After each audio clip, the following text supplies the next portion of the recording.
What's up, friends? Today we're back here with the Raceboard build, and this is the second episode of this series. In the first episode, which you can check out in the iCard, we installed the drive system back here, got it all set up properly, and in this episode we're going to be installing the enclosure, putting in those 20 inserts to hold on this massive battery enclosure. We'll be installing the battery into the enclosure, and then we'll be setting up the electronics, including the remote. So at the end of this episode, we should have a fully functioning electronic build, almost ready to go on the streets.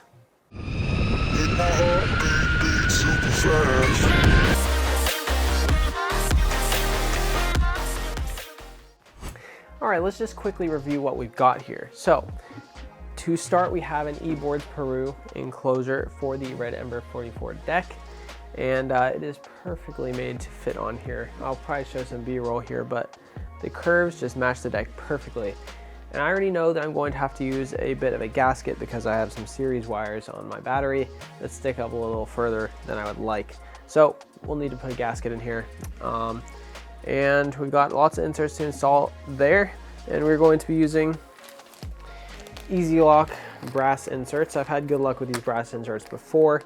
As long as you're not a monkey when you are taking out your screws, you should be okay. We're going to be installing these into the deck along with some epoxy to make sure they stay in place. And then we will go ahead, not necessarily in that order, but we will need to drill the holes through the enclosure, line them up with the deck, and get that all sorted out. So as for the speed controllers, our temporary setup is some Maker X M100 ESCs, two of them, and they will work together to power these 170 kV motors. Now, I will be upgrading these ESCs probably before EskateCon, but right now they're just gonna get me rolling so I can test some stuff out. Along with that, we've got our 14S 8P battery, and that will be going in this enclosure. So let's go ahead and get started with the first step, which will be marking out all the insert holes, which is going to take quite a while. All right, so we're here with a nice view of the deck and all of the holes that we will need to drill. 1, 2, 3, 4, 5, 6, 7, 8 on each side of the deck, and then there's 1, 2 here and 1, 2 there. So basically what we're going to do, since all these holes are not drilled through in the enclosure, I'm going to go and mark out with silver Sharpie on each of the hole locations, put a center punch on it, and drill them all through separate from the deck. And then after I drill through all those holes, we'll have those locations, and we'll be able to stick a center punch through each of those holes onto the deck and center punch where the hole should be on the deck. And then using that, we'll be able to drill the holes in the deck in the proper locations. So I believe that's probably the best way to get this lined up so far. It'd be even better if you had the gasket material to set it up off the deck before you center punch it, especially for the end ones, but I'm just going to try to approximate because I don't have my final gasket material yet. So let's go ahead and get started and drill through all these holes.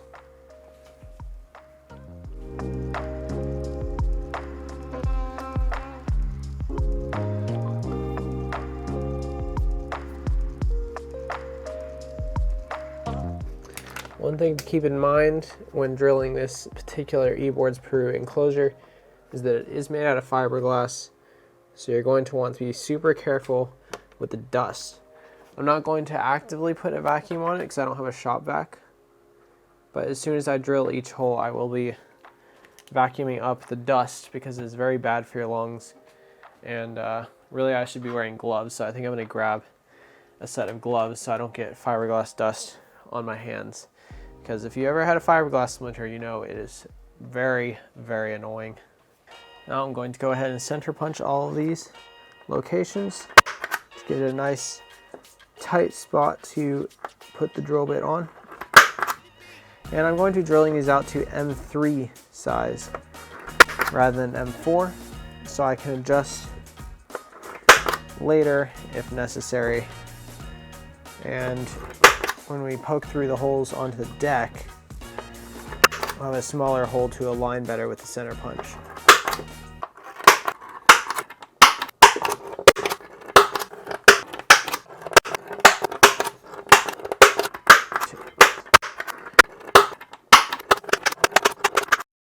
All right, so we got our center punch done, got my gloves on, and I also put a piece of blue tape on the back so we hopefully get less blow through.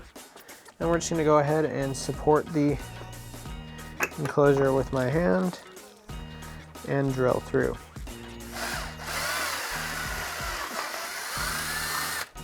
Again, probably not gonna be creating too much fiberglass dust with this, but can't hurt to be safe.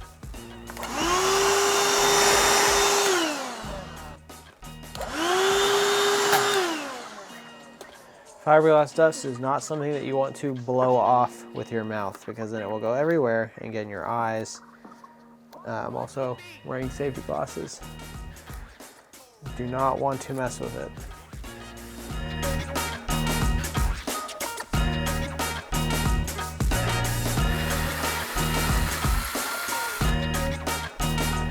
Ideally, you would be wearing a mask too, but we're not creating a lot of dust here, so I'm not as worried about that part.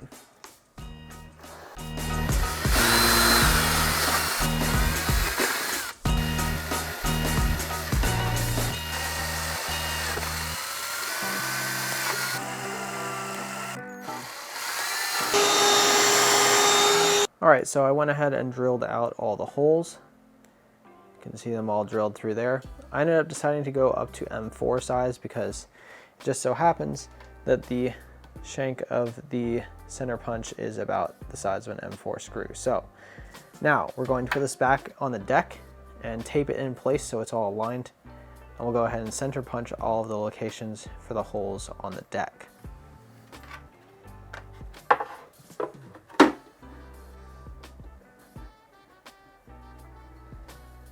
All right, now since we're here, I'm going to go check my drawer and see if I do have the gasket that I want to use for this. Because if I do, then I could actually put the gasket on now, poke holes through it, and then get the exact locations of where the inserts need to be. Because these end ones will vary a little bit based on how far off of the deck the enclosure is. So I'm gonna go check my gasket drawer.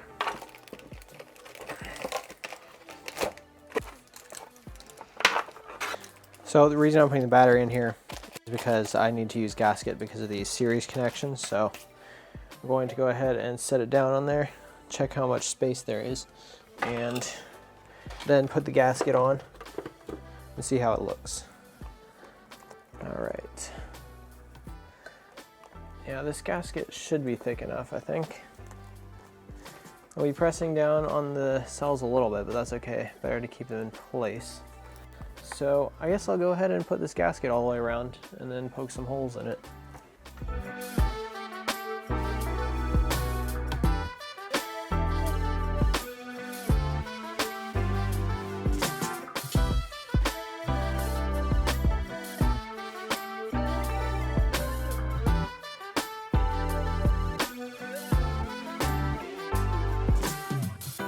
All right, so I've got all of my gasket out on the board now. So I'm gonna take the battery out, I'll put the deck back up here, and then I'm gonna punch through all the holes with my center punch so I can see where the screws will be, and we'll continue on. All right, now I'm gonna put some tape down to make sure the enclosure stays in place, and then we'll be able to center punch through and get all of the locations nailed down. Good old center punch, start in the middle. Try to go straight down from the hole.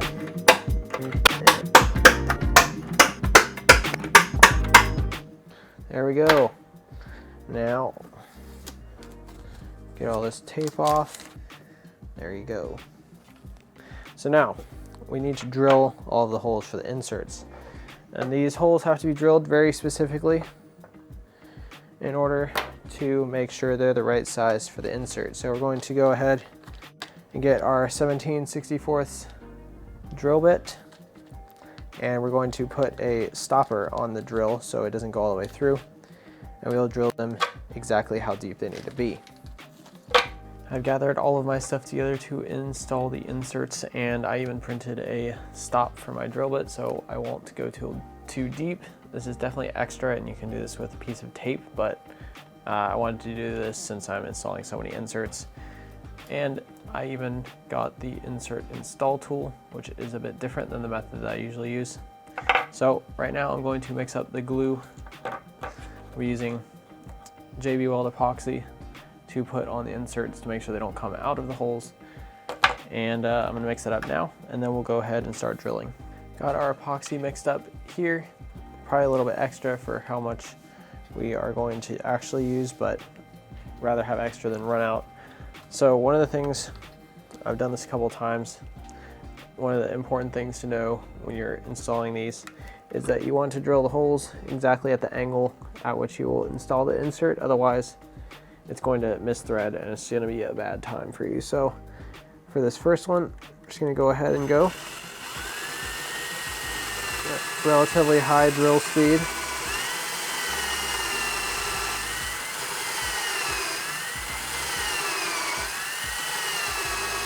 Until it hits the drill stop. And there we go. It's okay to go a little bit too deep as long as you don't puncture through the deck, but going too shallow will be very bad because the insert bottoms out and then you strip the hole and you pretty much can't put the same size insert in a stripped hole. So make sure you go at least the depth of your insert, deck permitting. Now that we have the hole to the correct depth, I'm going to take the insert and apply some epoxy to it. Well, first I'll put it on the insert install tool, and then we'll apply some epoxy to it. Just gonna coat the threads, not too much, but enough to keep it in there. Now we'll go into torque mode on the drill. Oops. And we'll slowly install the insert. Oh. To make sure your torque setting is high enough.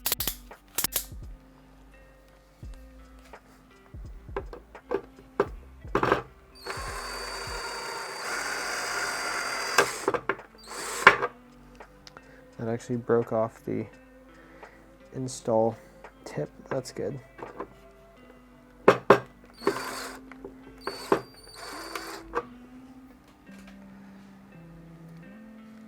Maybe we'll have to do this old-fashioned way.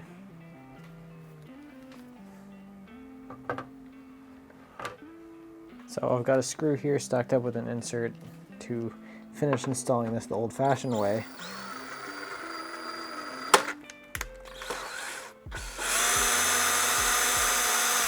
Because apparently there's too much torque for the install tabs to take. So we'll see if this will be a continuing problem for the rest of these inserts, but maybe the install tool was a waste of money.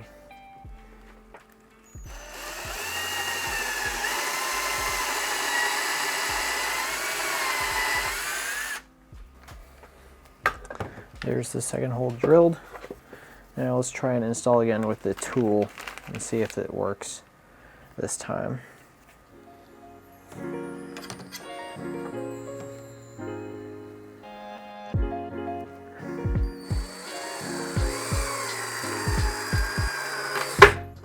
Well, there it goes again. This wood just must be too hard for this install tool. In that case, we'll be installing them with the little tips facing down so they help cut into the wood.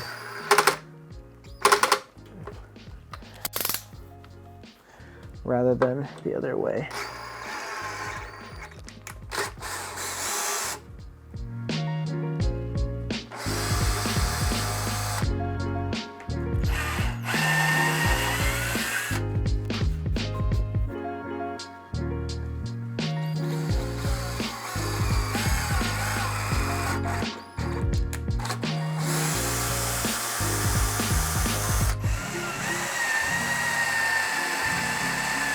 Well, the old-fashioned way appears to be working much better, which is, where's the focus? Insert stacked on a screw with some washers, and then the insert you're installing underneath it. So you screw it all the way in until it hits the washers, and then you unscrew, and it stays in there. So, yeah, don't buy the insert tool. It's not worth it. at least not for hardwood like this RedEmber deck.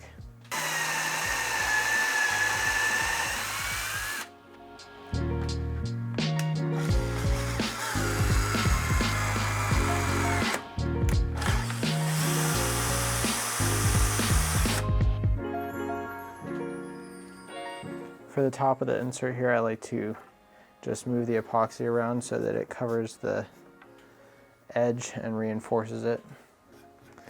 Now we've got 5 out of 20 in here, and I'm probably just gonna cut forwards until like the last couple and check back in. We are now down to the very last 2 inserts, and they're on the corner here, which have been the most annoying ones to install, but they're still not too bad. So I'm gonna glue up the insert. I ended up having to mix more epoxy because I didn't mix enough at the beginning. Thought I was gonna have enough, but I wasn't. Now go ahead and insert it in.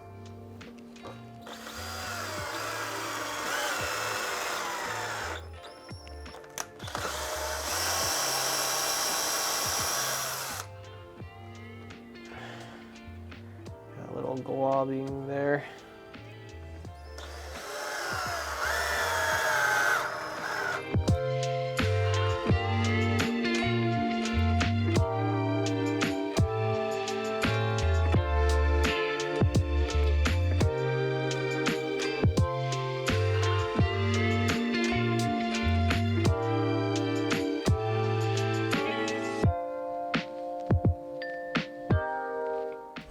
All right, as you will have seen from some B-roll, all of the inserts are now installed. So we've got all 20 glued in and ready to be used. And I did a quick check with the Enclosure to figure out how long the screws are that I need to get. And it seems like with my gasket, I'm gonna need to get either 16 or 18 mil screws. So I'm gonna go pick some of those up before I'm able to screw this together. But next step, like I said, we're going to be doing all right, well, what I was starting to say there is that we were going to do the electronics in this episode, but I decided to split this up into 2 episodes because it was just getting really long. Now, the art of installing inserts is quite a complicated task, and there are many ways that you can do it. For the next board that I build, I'm probably going to install the inserts slightly differently. I think in the next one, I will drill the holes through the Enclosure straight into the deck at a smaller size, and I think that will give me the best alignment because I really struggled with the alignment issues on the giant Enclosure of the Raceboard. Now, it's partly just a get good thing because, you know, it takes a long time to learn how to install them properly, but we'll try a slightly different method next time and see if I can get them to all align properly the first time without enlarging holes and so on. So while I did do a mostly successful job, except for the one that is off by some amount for whatever reason, I don't know what happened there, it works perfectly fine, but it's not 100% perfect. And I am kind of a perfectionist, so next time I want to do even better. So hopefully you guys enjoyed this episode on how to install the inserts on a giant deck like this. Hopefully you found it useful. If you did, hit that like button and get subscribed to stay tuned for the next episode, as well as the videos on this baby in the background. So stay safe, keep on riding, and peace out.